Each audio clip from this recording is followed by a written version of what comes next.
Hey y'all. I just wanted to share a couple things about this little soul storyboard that I made a couple weeks ago around my birthday. And yeah, I just kind of intuitively draw or I'm drawn to different images, different pictures, and yeah, sometimes I don't even know why. It's just okay. I just feel it, like that one's for me, even if it's not necessarily something I like or is my favorite thing. It's not like your typical vision board.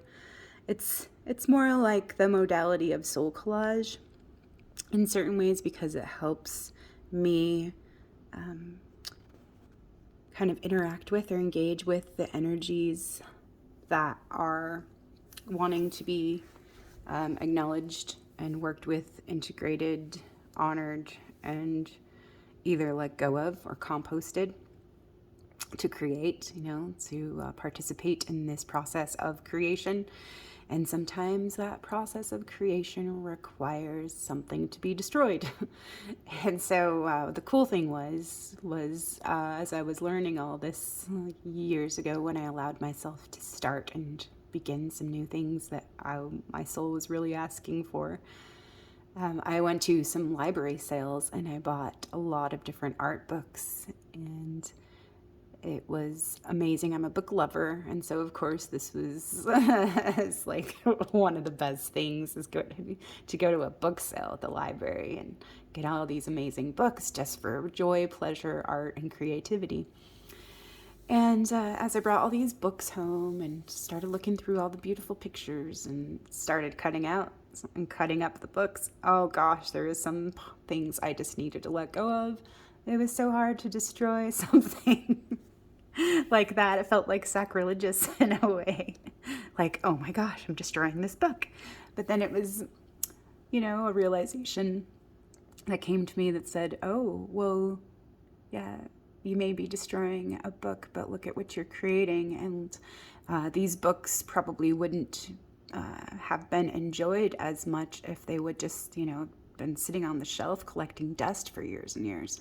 And so look at all this new life you're actually giving them, and this new life you're giving yourself. And so embrace that part of the creative process, which sometimes requires us to use that energy to destroy something, to create something else, or to synthesize something else, or to blend and to synthesize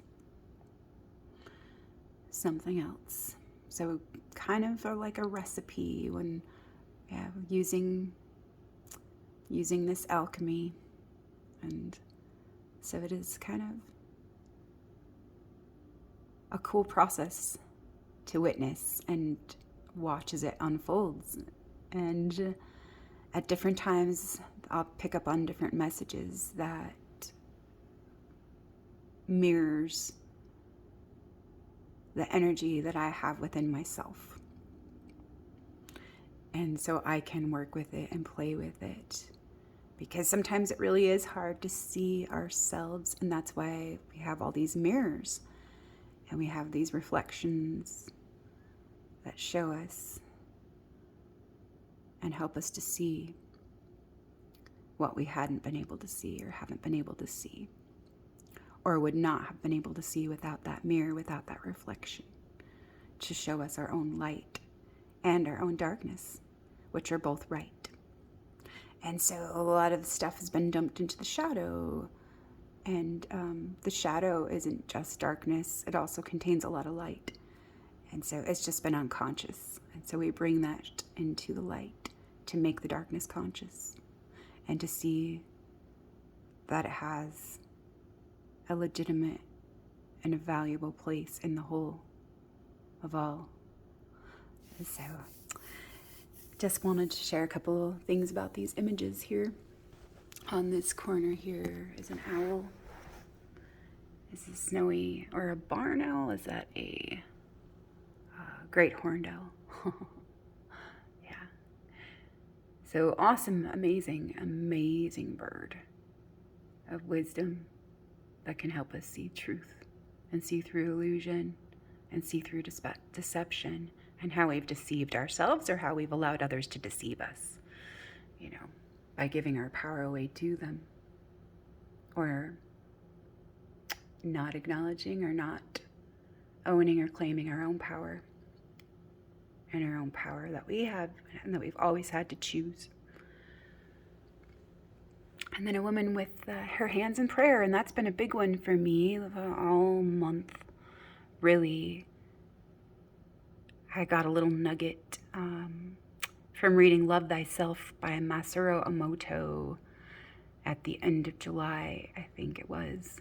And I've been practicing, I love you, I thank you, I respect you. I love you, I thank you, I respect you. I love you, I thank you, I respect you. And so, of course, I saw those hands and that, and I was just like, whoa, that's beautiful. I really like that. And I found this key. It's amazing. It's like all these diamonds and this wheel within, and then there's the center. And so concentric circles, and it almost reminds me of the flower of life too, and just the wheel of life and all of those things, the circles and cells. Yeah, all this spherical energy, this archetypal circle, being one with all things. And so, yeah, it's pretty awesome, the keys. And then underneath the key is this hand, and so the hand's been a big theme for me to help me feel fully what I need to feel, and to feel fully what I'm feeling right now, to feel fully what I feel in the present, and allow it to be without having to change it or alter it, manipulate it, suppress it, or bypass it away. And it looks like it's pointing to the middle finger, like the middle way, the middle channel there, certain ways. So I have to look at the 5 again and all those things. So that's super interesting. And the tale of the handless maiden has been a good story for me this year to keep reviewing and reflecting on and contemplating. And that story has held a lot of gems and nuggets and beautiful gifts for me. And I'll probably be working with it for the next few years because it's that good. And so, at the bottom here, there's a woman doing yoga, and she's just, balanced with her core, and she's connected to the ground and reaching up towards the heavens. And so, being right where she is, and she is the bridge. She's wearing purple and like a lilac or lavender, and surrounded by green. So looking at those colors, and the tree, that's a reflection of her. So rooting deeply. And so there's harvest time. It's a harvest time, and there's like some older hands that have brought this beautiful basket of life, to life, and just holding it with such care and love and tenderness, and holding it outward to be shared. It's just like the generosity and the hospitality and the love that's always here for us. It's always being offered to us, if we open our hearts. And we can allow ourselves to see what is available for us to receive, for giving, and for sharing, and for being, and for enjoying, and loving, and living. And this picture right here above it just reminds me of just coziness and comfort, and a homemade life that is, just so cozy and soft and homey and beautiful. It's like that happiness and beauty, Christmas in July kind of feeling. Just that rest and receptivity and being cared for and supported. And down here, there's a bouquet of fall kind of flowers, and a little couple, a bride and a groom together, and they are in union together, making a life. So the two that are one through their partnership. Yeah. So there's probably more about that. But above that is a lady on a feather. She looks like she's meditating or just breathing or just being. And yeah, there's just floating there, floating on a feather. So lightness of being. And some little sprout that has just grown. And someone holding it with loving intention and holding it lightly.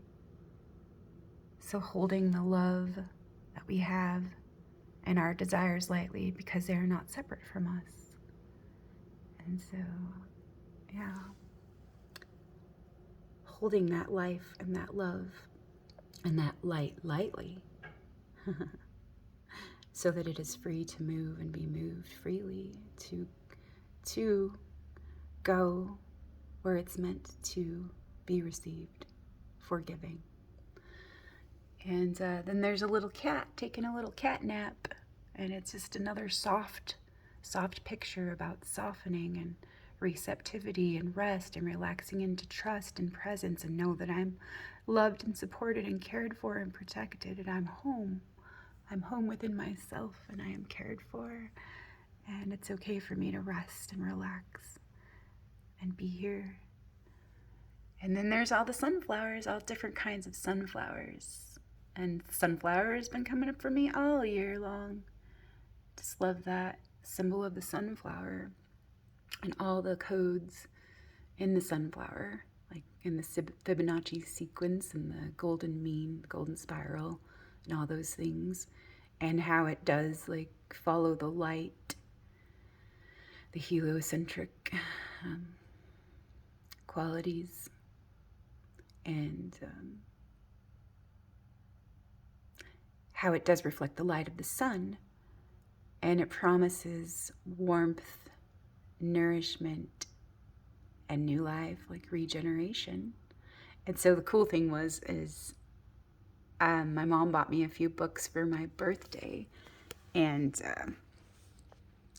they were from the Ringing Cedars series. So I got book 1 and a couple other books, and on book number 1 there's a sunflower on it, and in the front cover, yeah, there's a little quote about sunflowers, and I'll put that in the description link. And I thought that was fun to see because that was just a couple days ago that I got to see my mom and pick up those books that she was given me for my birthday. So that was an awesome birthday present, and I just feel really, really loved and really cared for and supported, although there are certain things that do feel very destabilizing and unsettling right now.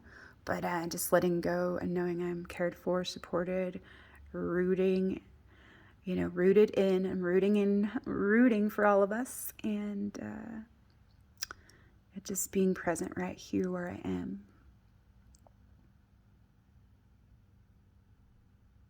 So cheering us all on, being the cheerleader and leading with cheer, leading myself with cheer. And yeah, there's this cave here, going into the void, going into the stillness, going into the depths, and what looks like, yeah, there's contrast between light and dark, but it is all part of the same thing there. So it's just different degrees. So yeah, that's been an interesting theme coming up all month, is the cave and going within to the void.